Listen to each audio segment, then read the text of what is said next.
Hi viewers, welcome to our channel. NTR గారి Devara cinema release అయిందిగా. అయితే ఇప్పుడు చాలా మంది సెలబ్రిటీస్ ఈ సినిమా పట్ల రియాక్ట్ అవుతున్నారు. మరి ఎవరెవరు ఏ విధంగా రియాక్ట్ అవుతున్నారో ఒకసారి ఈ పాయింట్ మీద డిస్కస్ చేయడానికి ప్రజెంట్ మనతో పాటు జర్నలిస్ట్ చరణ్ పరమి గారు ఉన్నారు. వారిని అడిగి ఒకసారి తెలుసుకునే ప్రయత్నం అయితే చేద్దాం. హాయ్ అన్న. హాయ్. సో ఎన్టీఆర్ గారు దేవరా సినిమా రిలీజ్ అయింది. మార్నింగ్ నుంచి కాస్త మిక్స్డ్ రివ్యూస్ వస్తున్నప్పటికీ ఎన్టీఆర్ గారు అభిమానులు అయితే కాలర్ ఎగరేసుకునేలా సినిమా ఉందని మాత్రం చెప్పుకోవచ్చు. సో మరి ఇప్పుడు ఈ సినిమా పైన ఎన్టీఆర్ గారు కూడా రియాక్ట్ అయ్యి ట్వీట్ చేశారంటున్నారు. మహేష్ బాబు గారు ఏకంగా కొరటాల శివ గారికి ఫోన్ చేశారు అని కూడా చెప్తున్నారు. అండ్ అనిరుద్ధ్ రవిచంద్ర గారు థియేటర్ లోనే రిప్లై ఇచ్చేసారు ఈ సినిమాకి అని అంటున్నారు. మరి ఏ విధంగా సెలబ్రిటీస్ దగ్గర నుంచి రెస్పాన్స్ వస్తుంది? ఎన్టీఆర్ గారు ట్వీట్ లో ఏముంది? మహేష్ బాబు గారు కాల్ చేసి ఏం మాట్లాడారు కొరటాల శివ గారు? ఈ సినిమా అంటే యునానిమస్ గా సూపర్ బ్లాక్ బస్టర్ అనే టాక్ అయితే రాలేదు, కానీ నువ్వు అన్నట్టుగా మిక్సిక్ టాక్ అయితే కొంత ఉంది. కానీ ఫ్యాన్స్ కి అయితే నచ్చిన మాట వాస్తవం. సో ఫ్యాన్స్ కి అందులో కూడా చిన్నపాటి అసంతృప్తులు ఉన్నాయి. ఎందుకంటే ఓవరాల్ గా సినిమా ఇచ్చే ఎక్స్పీరియన్స్ కౌంట్ అవుతుంది ఇక్కడ. ఎందుకంటే కొన్ని ఎలిమెంట్స్ లేకపోతే ఫ్యాన్స్ పూనకాలు తెప్పించే కొన్ని సీన్లో ఉంటే సరిపోదు. ఓవరాల్ ఎక్స్పీరియన్స్ ఏంటి అనేది ఇక్కడ మ్యాటర్. సో అట్లా చూసుకున్నప్పుడు చిన్న అసంతృప్తులు ఉన్నా సరే ఆ సినిమా టేకింగ్ కావచ్చు, ఆ స్కేల్ గ్రాండ్ స్కేల్లో తీయడం కావచ్చు, ఇదంతా కూడా అద్భుతంగా ఉండి కామన్ ఆడియన్స్ని కొంత అలరిస్తుంది, అలాగే ఫ్యాన్స్ని కూడా కొంత అలరిస్తుంది. ఈ ఖచ్చితంగా మంచి సినిమా అని చెప్పచ్చు ఒక ఆస్పెక్ట్లో. అయితే దీంట్లో ఇక ఇండస్ట్రీ నుంచి ప్రముఖులు ఏంటంటే ఇటువంటి భారీ స్థాయి సినిమా వచ్చినప్పుడు అందరి దృష్టి దాని మీద ఉంటుంది సహజంగానే. సో ఎలా ఉంది, ఎలా తీసుంటారు ఏంటి అనేది చర్చ ఇండస్ట్రీలో ఎప్పుడు జరుగుతూనే ఉంటుంది.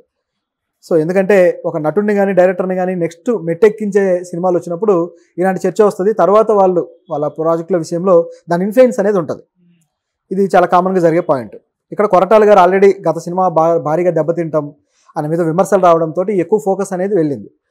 ఇప్పుడు ఈ సినిమాని హిట్ కొట్టాడు ఒక రకంగా ఖచ్చితంగా. సో దీంట్లో అందరి వైపు నుంచి కూడా ఇండస్ట్రీ సర్కిల్స్ నుంచి కూడా పాజిటివ్ యాంగిల్ వస్తుంది. కొరటాలను అభినందించడం కావచ్చు, మహేష్ బాబు అయితే ట్వీట్ చేసి అభినందించాడు, ఫోన్ చేసి మాట్లాడాడు. యాక్చువల్గా ట్వీట్ చేసి తీసేయండి, ఫోన్ చేసి అభినందించాడు. అలాగే ఎన్టీఆర్ అయితే ట్విట్టర్లో తన ఎమోషన్ని మొదటి షో అయిపోయిన తర్వాత మార్నింగ్ ట్విట్టర్లో పెట్టడం జరిగింది. సో అంటే మీ అపురూపమైన రెస్పాన్స్కి, అభిమానానికి నేను సర్వదా కృతజ్ఞుడై ఉంటాను అని చెప్పేసి ఆయన పెట్టాడు. అలాగే సినిమాను మీరు ఆదరిస్తున్నందుకు చాలా సంతోషంగా ఉందని చెప్పేసి ఆయన వచ్చి ఒక 4 లైన్ల ట్వీట్ అయితే చేశాడు. సో అంటే ఫ్యాన్స్ అభిమానానికి ఆయన ఒకసారిగా పులకించిపోయాడు అనే దానికి ఇది ఒక ఎగ్జాంపుల్. ఎందుకంటే ఎక్కడ చూసినా పండగ వాతావరణం ఉంది. ఈరోజు సుదర్శన్ దగ్గర కానీ చూస్తే మంచి పండగ వాతావరణం కనిపిస్తూ ఉంది. పెద్ద పెద్ద కటౌట్లు పెట్టేసి అనుకోకుండా ఒక కటౌట్ దగ్ధమైంది. అది వీళ్ళు ఫ్యాన్స్ అత్యుత్సాహంతో చేసిన పనికి అది దగ్ధమైంది కూడా. అంటే వాళ్ళ ఉత్సాహం ఆ స్థాయిలో ఉందనే దానికి ఇది ఒక ఎగ్జాంపుల్. సో ఇది పరిస్థితి. ఇక ఏపీలో అయితే ఆల్రెడీ థియేటర్ల సంఖ్య పెంచారు, అలాగే రేట్లు పెంచడం జరిగింది, షోల సంఖ్య కూడా పెంచారు. మిడ్-నైట్ ఉంటే షోలు పడ్డాయి, అందరికీ తెలిసింది. సో ఇట్లా సినిమాకి రావాల్సిన బజ్ పూర్తి స్థాయిలో క్రియేట్ అయిపోయి ఇదైంది. సో ఎన్టీఆర్ కెరీర్లోనే బిగ్గెస్ట్ కలెక్షన్స్, ఓపెనింగ్ కలెక్షన్స్ అందుకునే సినిమాగా ఇది కనిపిస్తుంది. ఇప్పుడు ఇదొక యాంగిల్ అయితే ఇప్పుడు ఇండస్ట్రీ నుంచి అనేక మంది స్పందన కూడా బాగుంది. మహేష్ బాబు ఆయన ఫోన్ చేసేసి కొట్టేశావు శివ అని చెప్పేసి డైలాగ్ వేశాడు. ఎందుకంటే కొరటాల శివకి మహేష్ బాబుకున్న అంత అనుబంధం చాలా మంచి అనుబంధం చెప్పాలంటే. కొరటాల ఫస్ట్ హీరో ప్రభాస్ అయినా సరే మహేష్ బాబుతో ఎక్కువ అనుబంధం ఉంటుంది. ఎందుకంటే మహేష్ బాబు గారు సరిగ్గా ఫ్లాపుల్లో కష్టాల్లో ఉన్నప్పుడు కొరటాల గారు బ్లాక్ బస్టర్లు ఇచ్చాడు. శ్రీమంతుడి సినిమాకు ముందు మహేష్ బాబు గారు ఆగడు సినిమా కావచ్చు, ఈ సినిమాలన్నీ ఫ్లాప్ అయ్యి వరుసగా ఒక ఇబ్బందిలో ఉన్నారు. ఐ థింక్ ఇది 1 నేనొక్కడినే. ఆ సినిమా కూడా సరిగ్గా ఆడక డిసప్పాయింట్మెంట్లో ఉన్నాడు. ఎలాంటి సినిమా చేయాలి ఏంటి అనే తర్జనభర్జనలో పడుతున్న టైంలో ఈ సినిమా వచ్చింది శ్రీమంతుడు.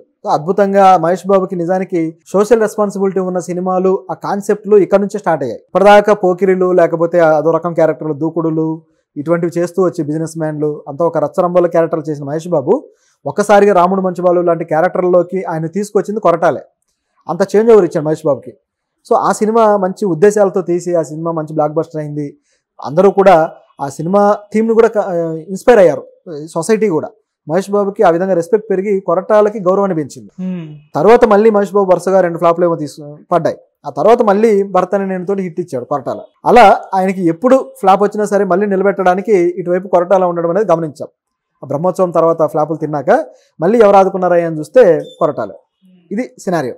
ఇక్కడ గమనించి చూస్తే కొరటాలని ఈ స్థాయిలో మహేష్ బాబు మెచ్చుకున్నాడు. అయితే ఈ మెచ్చుకోలు వెనక సినిమాలు కూడా ఉంటాయి, అంటే తరువాతి ప్రాజెక్టులు కూడా ఉంటాయి అన్నమాట.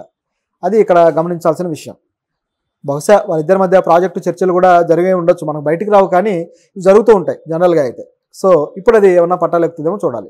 ఇక అనిరుద్ధ్ రవిచందర్ గారు, సో ఈ సినిమాకి ఆయన మ్యూజిక్ డైరెక్టర్. సో ఆ మ్యూజిక్ డైరెక్టర్ మంచి అప్లాస్ కూడా వస్తుంది. సో ఆయన కూడా జనంతో కలిసి థియేటర్లో సినిమా చూసి తన రిప్లైని విచిత్రంగా ఒక సిగ్నల్ తో చెప్పారని చెప్పేసి చెప్తుంటే ఆ ఫోటో కూడా వైరల్ అవుతుంది. మరి ఆయన రియాక్షన్ ఏంటి? అనిరుద్ధ్ ఈ సినిమాకి నిజానికి ఒక విధమైన బ్యాక్ బోన్ చెప్పాలంటే. సో ఈ బ్యాక్ బోన్ ఎంత బాగా మ్యూజిక్ ఇచ్చాడు అనేది ఆడియన్స్ ఆల్రెడీ బాగా ఎంజాయ్ చేశారు థియేటర్లో. ఆ మ్యూజిక్కే చాలా వరకు నిలబెట్టింది అనేది వాస్తవం. అయితే నిజానికి తెలుగు సినిమాల్లో అనిరుద్ధ్ ఎప్పుడూ కూడా అంత సక్సెస్ఫుల్గా ఇవ్వలేదు. గతంలో అజ్ఞాతవాసి సినిమాకి పవన్ కళ్యాణ్కి ఇచ్చినప్పుడు కానీ, ఆ తర్వాత మరో సినిమా నాని సినిమాకి ఇచ్చినట్టున్నాడు. సో కొన్ని సినిమాలకి అతను సక్సెస్ అవ్వలేదు. ఇలాంటి తరుణంలో ఇప్పుడు సడన్గా మళ్ళీ జూనియర్ ఎన్టీఆర్ సినిమా రావడము, ఇది కూడా పాన్ ఇండియా రేంజ్ స్కేల్ అవ్వడము, పైగా అనిరుద్ధ్ వరుసగా చాట్ బస్టర్ సాంగ్స్ ఇస్తూ ముఖ్యంగా ఈ బ్యాక్గ్రౌండ్ మ్యూజిక్లో ఒక ట్రెండ్ సెట్టింగ్ ప్యాటర్న్ క్రియేట్ చేశాడు. విక్రమ్ సినిమా నుంచి కూడా చూస్తే అందులో ఉన్న ప్రతి ఒక్క క్యారెక్టర్కి ఇంట్రో బీజిఎం ఏదైతే ఉంటుందో అది హైలైట్ ఆ సినిమాకి. ఆ తర్వాత నుంచి కూడా అదే ఫాలో అయ్యాడు. లియో సినిమా కావచ్చు, విజయ్ సినిమాలు అన్నిటికీ కూడా మంచి బ్యాక్గ్రౌండ్ మ్యూజిక్ అయితే ఇచ్చాడు. అదే ప్యాటర్న్ ఫాలో అవుతూ ఈ సినిమాకి కూడా బ్యాక్గ్రౌండ్ స్కోర్ చేయడం జరిగింది. నిజానికి అనిరుద్ధ్ని ఈ మధ్యకాలంలో చాలా మంది స్టార్ మ్యూజిక్ డైరెక్టర్లు కూడా కాపీ కొట్టి మ్యూజిక్ ఇస్తున్నారు. ఆ స్థాయికి ఎదిగాడు బీజిఎం విషయంలో. గతంలో ఈ స్థాయి పేరు ఏఆర్ రెహమాన్కి ఉంది, అలాగే హ్యారిస్ జయరాజ్కి ఉంది. బీజిఎంలో పేరు తెచ్చుకోవడం అనేది ఆషామాషి వ్యవహారం కాదు, చాలా హార్డ్ వర్క్ చేయాలి. తర్వాత ఈ మధ్యకాలంలో తమనికి అంతటి పేరు వచ్చింది, కానీ ఆ ట్రెండ్ సెట్టింగ్ మ్యూజిక్ అనేది మళ్ళీ అనిరుద్ధే ఇవ్వగలిగాడు. ఈ సినిమాకి అలా ఇచ్చాడు కాబట్టి తాను ఆడియన్స్ అడిగినప్పుడు ఇట్లా కాలర్ ఎగరేసాడు అనమాట. సినిమా ఎలా ఉంది ఏంటన్నప్పుడు వెళ్ళి చూశాడు. నిజానికి ప్రీ రిలీజ్ ఈవెంట్లు కావచ్చు, ప్రీ రిలీజ్ ఈవెంట్ ఫెయిల్ అయింది అనుకోండి, కానీ దానికి ముందే ఏదైతే హిందీలో ట్రైలర్ లాంచ్ చేశారో ఆ ఈవెంట్లో కావచ్చు, ఇంటర్వ్యూలో కావచ్చు, ఎన్టీఆర్ గారు ఒకటే మాట చెప్తూ వస్తున్నాడు. ఏమన్నాడంటే, ఇది ఒక హాలీవుడ్ బీజిఎం, హాలీవుడ్ సినిమాకి ఇచ్చిన రేంజ్లో అనిరుద్ధ్ మరి బీజిఎం ఇచ్చాడు అని చెప్పేసి 2-3 సందర్భాల్లో అన్నాడు. అంత రేంజ్లో ఏమిచ్చుంటాడా అని చెప్పేసి అందరికీ డౌట్ వచ్చింది. ఏమిచ్చుంటాడని అంత ఆత్రపడ్డారు. సినిమా చూసిన తర్వాత వాళ్ళ క్లారిటీ వచ్చింది, నిజంగానే అద్భుతమైన బీజిఎం అని.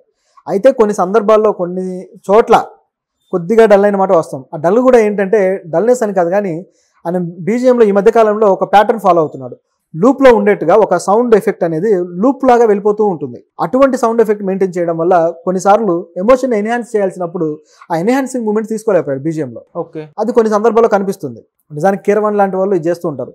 కరెక్ట్గా ఎన్హాన్స్ చేయాల్సిన టైంలో కరెక్ట్గా ఒక ఇన్స్ట్రుమెంట్ని ఉపయోగించి ఆ ఎమోషన్ని బాగా ఇది చేస్తాడు అనమాట కీరవాణి గారు. అందులో ఆయన ఎక్స్పర్ట్. ఇట్లా చాలా మంది ఉన్నారు. అయితే అనిరుద్ధ్ ఈ మధ్య కాలంలో తీసుకొచ్చిన కొత్త రకం ప్యాటర్న్లో ఇది పోతుంది. గమనించి చూస్తే ప్యూర్ యాక్షన్ సినిమాలకి ఇది ఓకే, కానీ కొన్నిసార్లు ఆ బలమైన ఒక ఎఫెక్ట్ ఉండే ఎమోషనల్ సీన్లు ఇటువంటి ఉన్న సినిమాల్లో అయితే కొద్దిగా అది తేడా కొట్టే ప్రమాదం ఉంది. ఓవరాల్గా చూసుకుంటే అనిరుద్ధ్ బీజిఎం అనేది ఈ సినిమాకి బలంగా పనిచేసిందని చెప్పక తప్పదు. కాబట్టే ఆయన కాళ్ళు ఎగరేయడం కానీ వాళ్ళు అనుకున్న ఇదైతే రీచ్ అయ్యాడు. సో ఏదేమైనా సెలబ్రిటీస్ ఇప్పుడైతే ఈ సినిమాని చూస్తున్నాం. రాజమౌళి గారు కూడా మార్నింగ్ ఫస్ట్ షో చూసేస్తారు ఆయన. సో రేపటి నుంచి కూడా దాదాపు అందరు సెలబ్రిటీలు చూసి వాళ్ళ రివ్యూలు అయితే చెప్పే అవకాశం అయితే కనిపిస్తుంది అనుకోవచ్చా? ఎందుకంటే ఎన్టీఆర్ గారి సినిమా ఆల్రెడీ ట్విట్టర్లో స్టార్ట్ అయిపోయినాయి. ఇప్పుడు సాయంత్రానికి వీళ్ళందరివి ట్విట్టర్లో వచ్చేస్తాయి, దాంట్లో డౌట్ ఏం లేదు. రాజమౌళి నిజానికి కొన్ని సినిమాలు ఇష్టంతో వెళ్ళి చూస్తాడు కానీ ట్విట్టర్లో పెట్టాడు. ఆయన కేవలం కొన్ని సినిమాల గురించి మాత్రం పెడుతూ ఉంటాడు. అలా పెట్టిన వాటిలో కూడా ఎక్కువగా ఆయనకు బాగా దగ్గరైన వాళ్ళ సినిమాలు ఉంటాయి. సో ఆ కంప్లైంట్ అయితే రాజమౌళి గారి మీద ఉంది.